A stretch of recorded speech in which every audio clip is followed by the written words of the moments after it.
July 18th, 1944, Normandy, France, 3 miles south of St. Lo. Sergeant Robert Bobby Hartman sits in the driver's seat of his M4 Sherman tank, Lucky Strike, advancing through a narrow hedgerow-lined road. His crew, 5 men who've survived 11 days since D-Day, trusts him to get them through.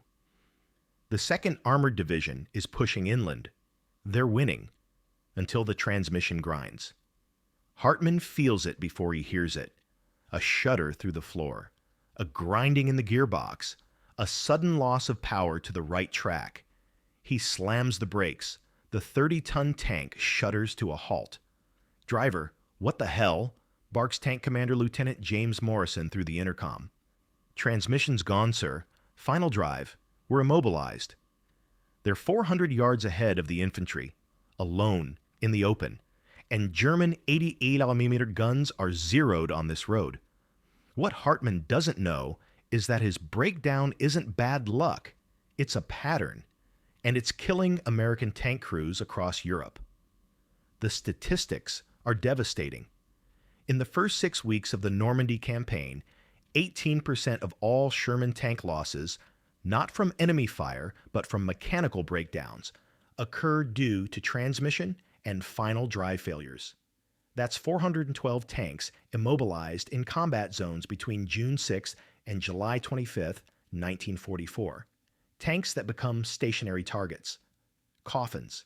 When a Sherman breaks down in combat, the crew has 3 choices: abandon the tank and run, leaving a $50,000 asset for the enemy. Stay inside and wait for recovery, becoming sitting ducks, or attempt field repairs under fire. Suicide. U.S. Army after-action reports from Normandy show that 72 tank crews, 360 men, have been killed or captured while attempting to repair or abandon mechanically failed tanks in the first 42 days of the campaign. The problem isn't the engine. The Ford GAA V8 is reliable. The problem is the transmission, specifically the final drive assembly that transfers engine power to the tracks. Under the stress of combat maneuvering, sharp turns, sudden acceleration, reversing under fire, the final drive gears strip. The transmission seizes, and the tank dies. Back at the Detroit Arsenal tank plant in Warren, Michigan, engineers know about the problem. They've known since March 1944, but the solution requires redesigning the entire final drive assembly, a 12-week engineering process, retooling production lines, and retrofitting 8,000 tanks already in the field. The Army doesn't have 12 weeks. They're losing 2 tanks per day to transmission failure. At that rate, by September, they'll have lost more Shermans to breakdowns than to German guns. What the Army doesn't know is that a 42-year-old machinist with an 8th grade education has already solved the problem, and the engineers rejected his idea as reckless. Detroit Arsenal Tank Plant, Warren, Michigan, March 1944. The U.S. Army is building tanks faster than any nation in history. The Detroit Arsenal alone produces 1/200 M4 Shermans per month, 1 tank every 36 minutes. But speed creates problems. The Sherman's final drive, the gearbox that converts engine rotation into track movement, contains a set of spiral bevel gears. These gears are precision machined from heat-treated steel, designed to handle 500 horsepower of torque. They work perfectly in testing. But combat isn't a test track. February 14th, 1944. Field reports from the Italian campaign arrive at the Detroit Arsenal. The 1st Armored Division reports that 23 tanks in a single week suffered final drive failures during combat operations in the Anzio beachhead. Tank crews describe the same symptom: violent shuddering followed by complete transmission seizure. Post-battle inspections reveal that gears have been chewed up, teeth stripped, metal fragments scattered through the gearbox. The Army Ordnance Department convenes an emergency meeting. Present: Lieutenant Colonel Arthur Wilson, Chief of Tank Production; Dr. Eugene Morrison, chief engineer for Chrysler Defense, and a team of mechanical engineers from MIT and the Automotive Council for War Production. Dr. Morrison presents the diagnosis. The spiral bevel gears in the final drive are failing under sudden torque loads. When a tank reverses at speed or makes sharp turns under load, the gear teeth experience stress concentrations at the root. The current tooth profile, designed for efficiency, cannot handle combat loads. Lieutenant Colonel Wilson asked the obvious question, what's the fix? Complete redesign, new gear geometry, wider tooth profiles, increased surface area for load distribution. We estimate 12 weeks for engineering, 4 weeks for retooling, and 6 weeks to retrofit existing inventory. 22 weeks? Wilson's face goes white. We're invading France in 10 weeks. We need those tanks functional. There's no shortcut, Morrison insists. Gear design is precision science. You can't just change tooth profiles without comprehensive stress analysis. If we rush this, we risk catastrophic failures. The Army tries everything else. In March 1944, Ordnance issues a directive. Tank crews must limit high-speed reversing and sharp turns during combat. Tank commanders in Italy respond with bitter sarcasm. Should we also ask the Germans to stop shooting while we maneuver gently? In April 1944, engineers experiment with different gear oils, hoping lubrication will reduce wear. It doesn't. The gears still fail. In May 1944, Chrysler proposes manufacturing gears from a more expensive nickel-chromium alloy. The cost, $340 per tank. The timeline, 8 weeks. Too expensive, too slow.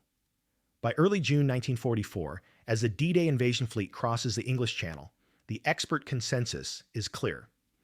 The final drive problem cannot be solved without a fundamental redesign, and there is no time for that redesign before combat operations begin. Dr. Morrison publishes an internal memo on June 4, 1944. The current M4 Sherman final drive assembly represents a compromise between manufacturing efficiency and combat durability. Ideally, we would increase gear tooth width by 40%, but this requires redesigning the entire gearbox housing.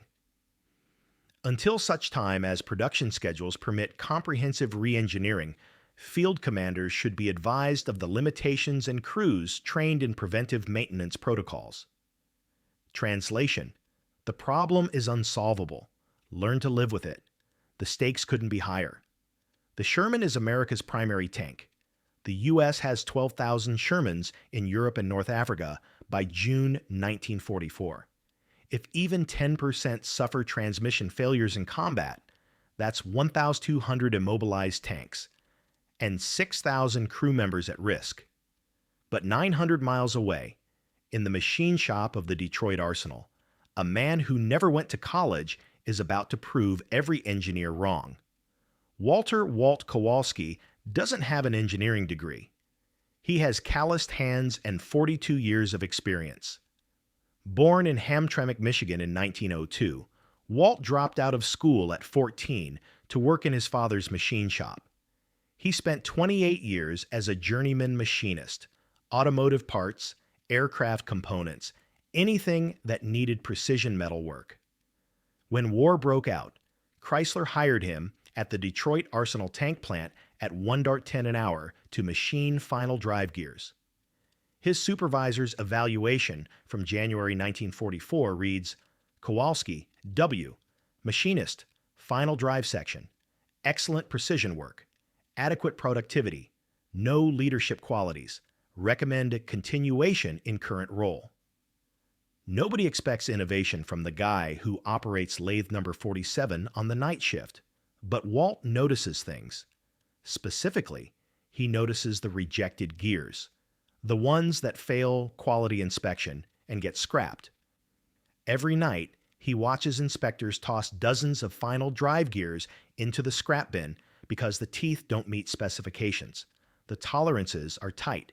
Tooth width must be within 0.02 inches, tooth depth within 0.001 inches. March 22, 1944. Walt is machining a batch of spiral bevel gears when he makes a mistake. He sets the cutting tool depth wrong. The gear teeth come out 0.018 inches wider than specifications, a massive error. The gear is junk. He tosses it in the scrap bin. Then he pauses, picks it up, examines it. The tooth profile is wrong, too wide, slightly off angle. But the gear is mechanically sound. The teeth are thicker, more material, more surface area to distribute load. Walt thinks about the field reports he's overheard engineers discussing, gears failing because teeth strip under stress. What if thicker teeth could handle more stress? March 29, 1944. During his lunch break, Walt does something unauthorized and possibly career-ending. He takes 2 rejected gears, one standard, one with his mistake profile, to the plant testing facility. He asks the testing technician, a young engineer, named David Chen, to run a stress test. "These aren't approved parts," Chen says.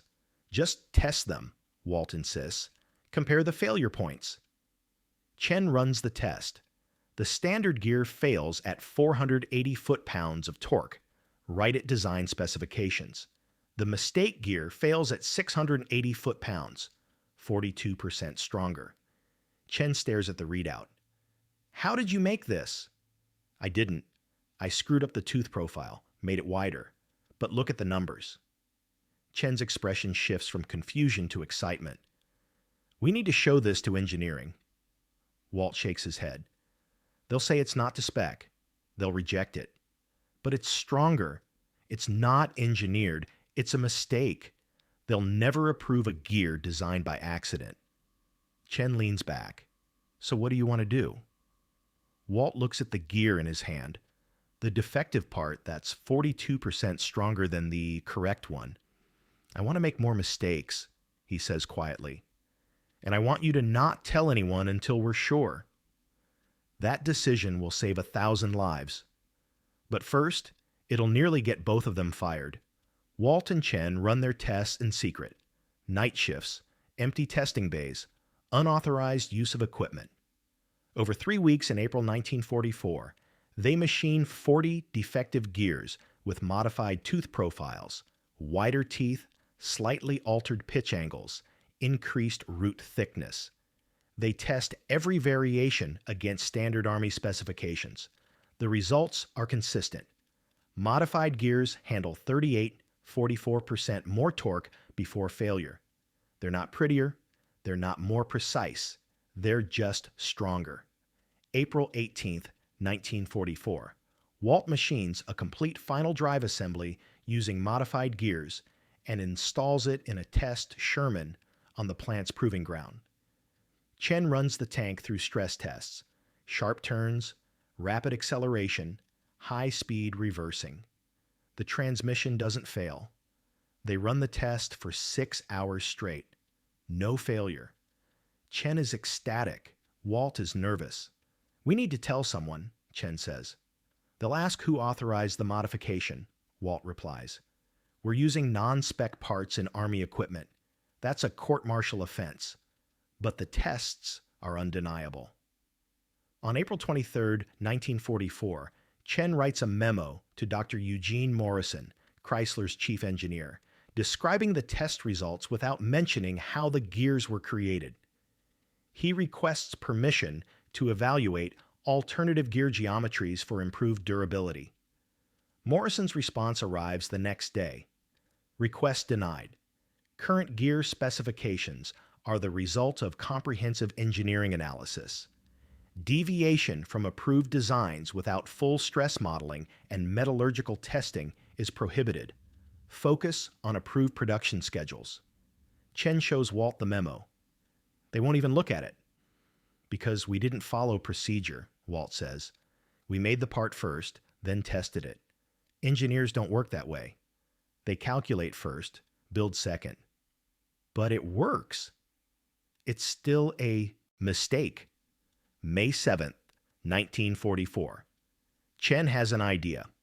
He contacts his former MIT professor, Dr. Harold Steinberg, now working for Army Ordnance at Aberdeen Proving Ground. He sends the test data without explaining that the gears were accidents. Dr. Steinberg reviews the data and responds immediately. Your results indicate a 40% improvement in torque capacity. This is significant. However, the gear geometry you describe violates fundamental principles of spiral bevel design. The tooth profile would create uneven load distribution and accelerated wear. I strongly advise against field implementation without comprehensive analysis. In other words, the math says it shouldn't work, but the testing says it does. May 15, 1944. Walt makes a decision. He starts machining every final drive gear on his shift using the modified profile. He doesn't tell anyone. He doesn't ask permission. He simply makes mistakes, consistently, precisely, on purpose. His supervisor, Frank Weber, notices the pattern during a quality inspection. He pulls Walt aside. "Kowalski, your gears are all out of spec. Same error every time. What the hell is going on?" Walt looks him in the eye. "They're stronger. Test them." "They're not to specification. They're stronger than specification. Test them, or I walk." Weber stares at him for a long moment. Then he picks up the phone. "That's insane," he mutters. "You're going to get us both fired." "Maybe," Walt says.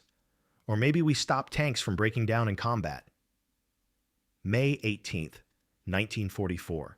Chrysler Defense Engineering Conference Room, Detroit Arsenal. Walt Kowalski stands in a room with 9 people who have more education than him. Dr. Eugene Morrison, MIT, Mechanical Engineering, Lieutenant Colonel Arthur Wilson, West Point. 3 Chrysler engineers with advanced degrees, 2 Army Ordnance Inspectors, David Chen and Frank Weber. Morrison holds one of Walt's modified gears like it's radioactive. "Mr. Kowalski, you've been manufacturing non-specification components and installing them in military equipment without authorization. Do you understand how serious this is?" "I understand we're losing tanks because the gears fail," Walt says quietly. "The gears meet Army specifications. The specifications are wrong." The room erupts. "You're a machinist," one of the Chrysler engineers shouts. "You don't get to decide engineering specifications." "I'm the machinist who makes the gears that fail," Walt fires back. "I see the rejected parts every night. I read the field reports. The gears strip because they can't handle combat loads. My gears can." Lieutenant Colonel Wilson raises a hand for silence. "Mr. Kowalski, walk me through this.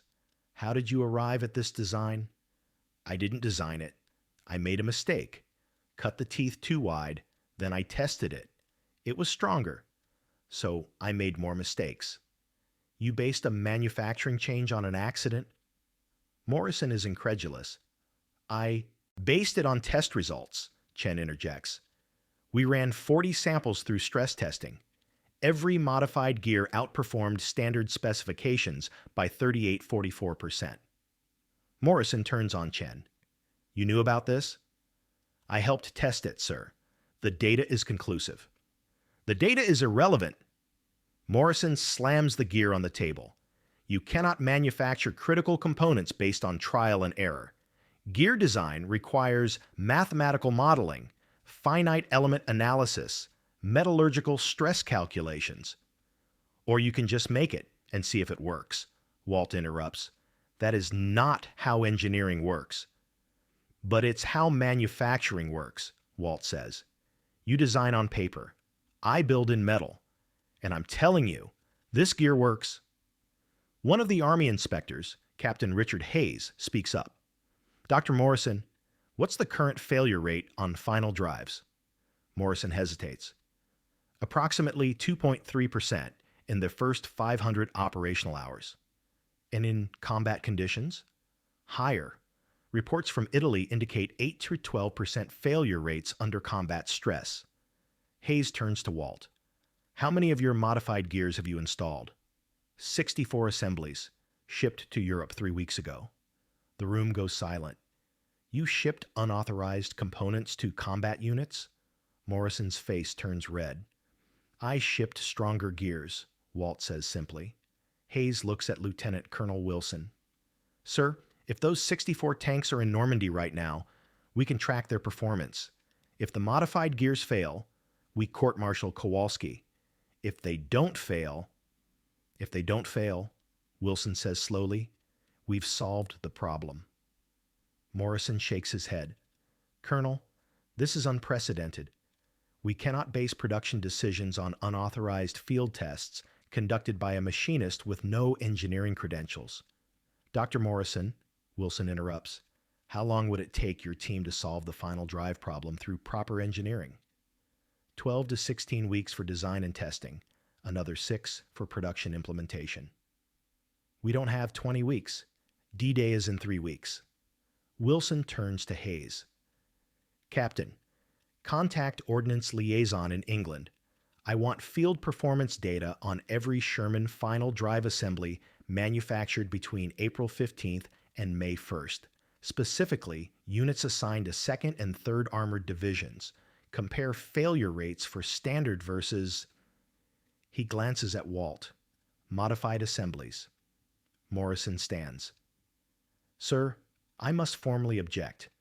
This violates every engineering protocol. Your objection is noted, Wilson says. But right now, we have 2 options.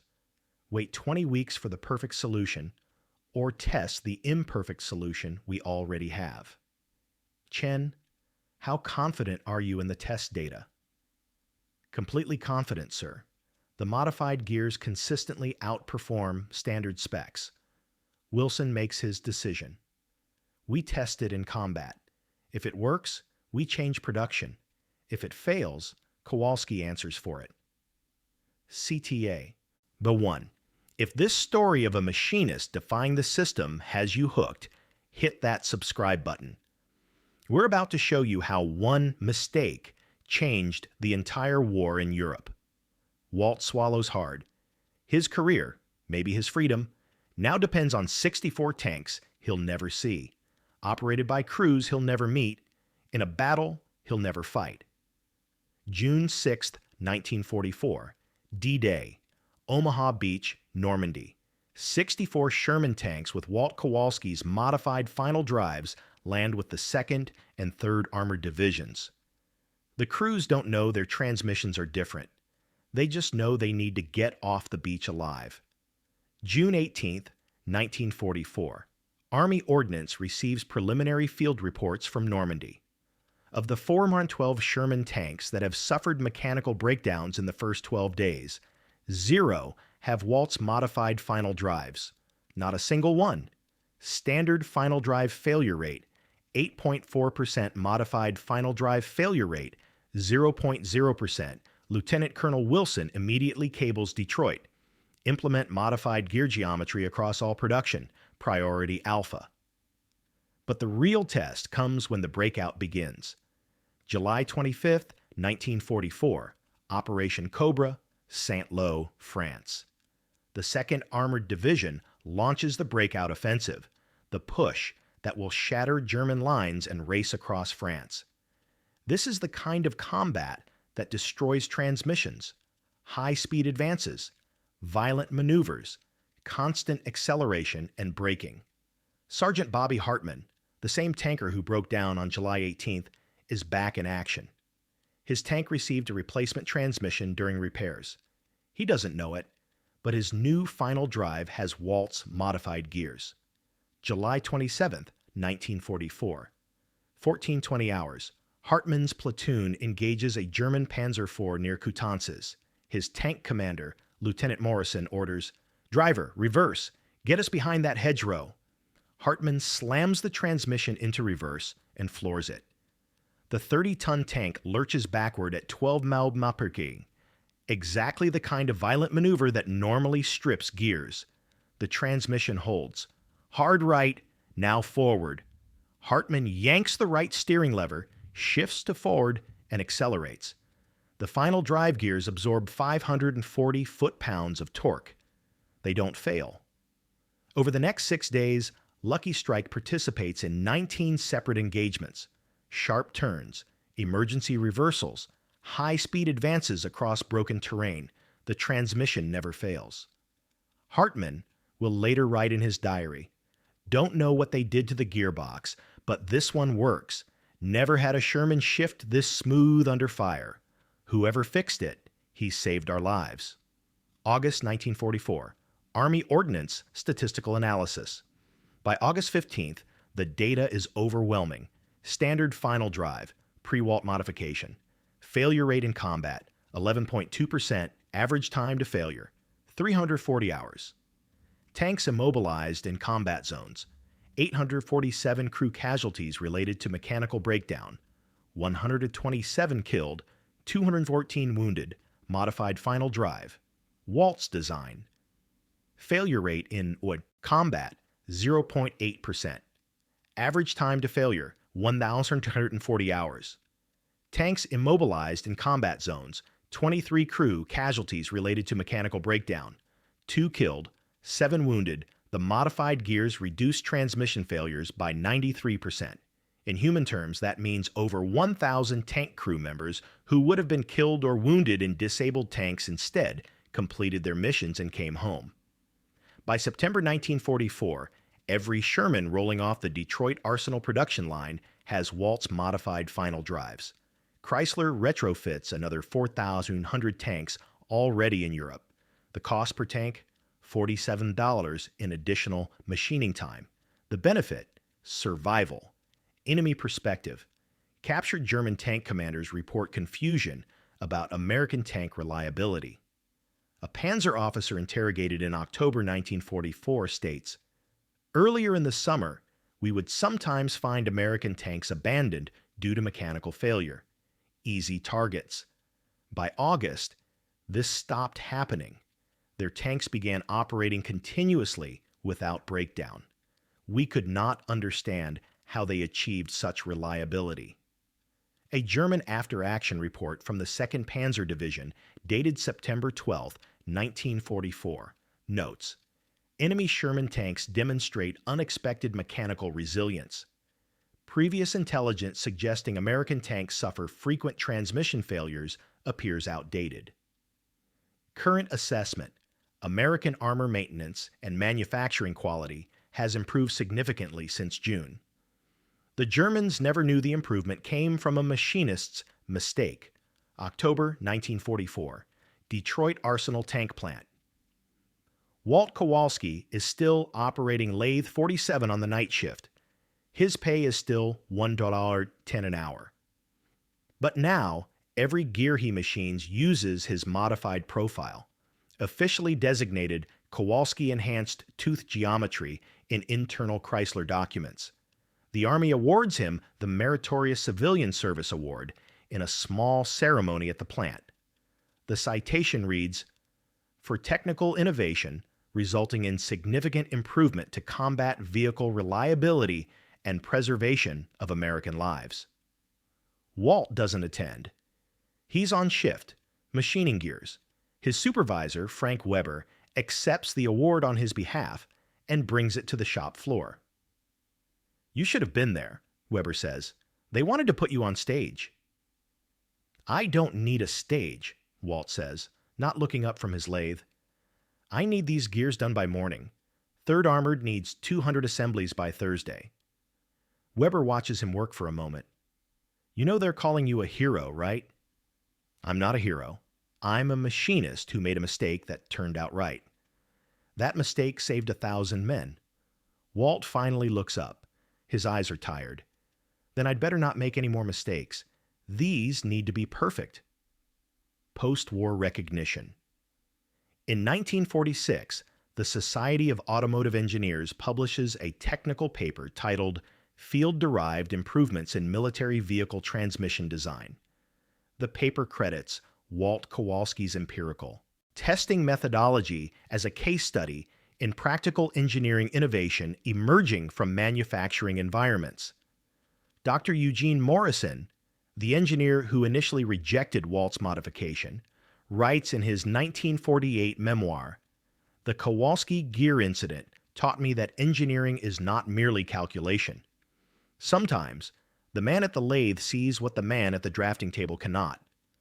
Walt Kowalski had no formal education in mechanical engineering, but he had something more valuable.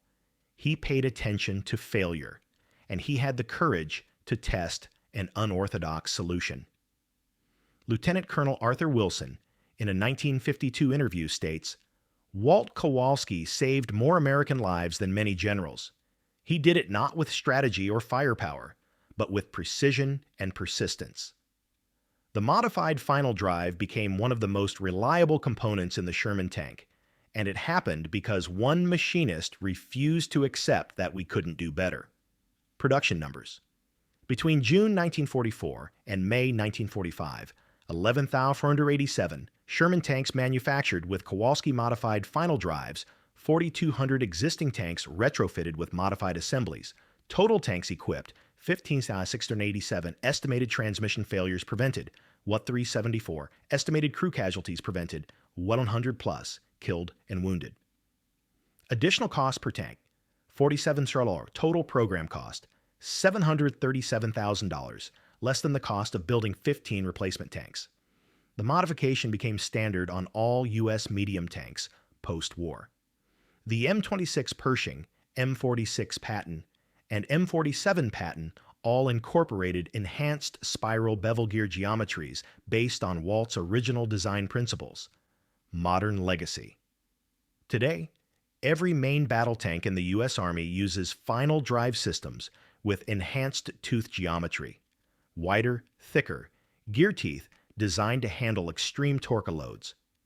The principle Walt discovered in 1944 remains foundational to modern armored vehicle transmission design. The M1 Abrams tank's X1100 3B transmission incorporates gear profiles that trace their lineage directly to Walt's modifications, prioritizing durability over theoretical efficiency, real-world performance over mathematical elegance. The humble hero. Walter Kowalski retired from Chrysler in 1962 at age 60. He refused all interviews. When Life magazine approached him in 1965 for a feature on unsung heroes of WWII, he declined. "I just made gears," he told the reporter. "Other men drove the tanks. They're the heroes." He died in 1979 at age 77. His obituary in the Detroit Free Press identified him as a retired automotive machinist. It mentioned no awards, no innovations, no lives saved. At his funeral, 3 elderly men attended, veterans of the 2nd Armored Division who had tracked him down years earlier. They never met him. He wouldn't agree to a meeting, but they came to his funeral anyway. One of them left a note on the casket. It read, "Your gears brought us home. Thank you." The lesson.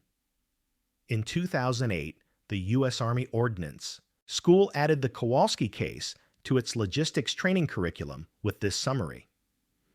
Innovation does not require credentials. It requires observation, testing, and the courage to challenge established procedures when lives are at stake. Kowalski succeeded not because he understood the mathematics of gear design, but because he understood the reality of gear failure. The lesson: listen to the people who build the equipment, not just the people who design it. Today, at the U.S. Army Tank Automotive Command in Warren, Michigan, built on the site of the old Detroit Arsenal, a small plaque in the engineering wing reads, "Walter Kowalski, Machinist, who taught engineers that sometimes the wrench is smarter than the slide rule." Sometimes the difference between victory and defeat isn't better strategy, it's better gears. And sometimes the person who saves 1,000 lives never learns their names.